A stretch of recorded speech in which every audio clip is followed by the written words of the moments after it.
What's up, everybody? Nick Picks taking a look at UFC Fight Night, Costa versus Allen, and we're also taking a look forward to UFC 250 Freedom and the Conor McGregor card. Early thoughts. Let's get into it. Arnold Allen pretty much did what we thought he was going to do. Dominated.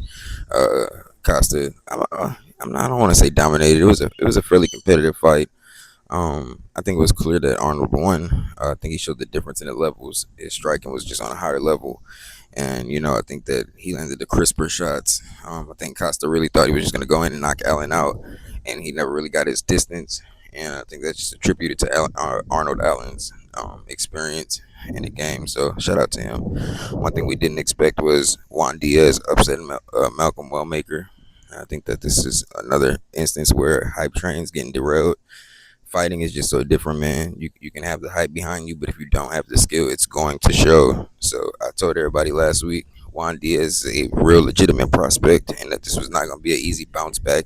People were saying that this was going to be a layup fight for Malcolm Wellmaker, man. I never said that, never thought that. Shout out to Juan Diaz, though. Really solid fight. He really pressed from the beginning. And I think he just exposed Malcolm Wellmaker's weakness, which is grappling. So I think that's just how it goes. So shout out to Juan Diaz for getting it done. Going forward, I want to see him in a big time matchup.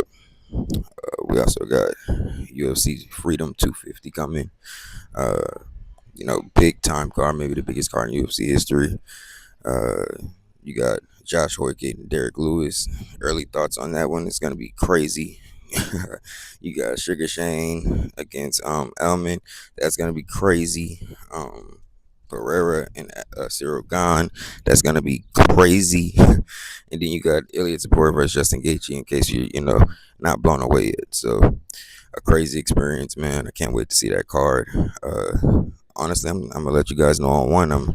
I'm leaning Cyril Gahn versus Pereira. I'm honestly leaning Cyril Gahn. So that's my early lean. Then we got the announcement of the Conor McGregor versus Max Holloway fight, UFC 329, which is a little over a month away.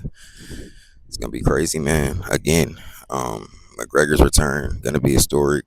I think a perfect matchup. Him and Max Holloway is gonna be at welterweight. So could you imagine Conor fighting Islam? Let me just plant that seed right now. Conor beating Max Holloway in a comeback fight, and then fighting Islam in his next fight. I'm calling it right now.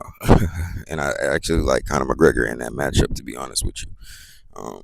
So we're gonna, of course, get into that. We got a lot of time to break those fights down, but that was just the overall matchup recap and a look forward and ahead. We got some interesting things coming forward in the UFC. Get it in with Nick Picks.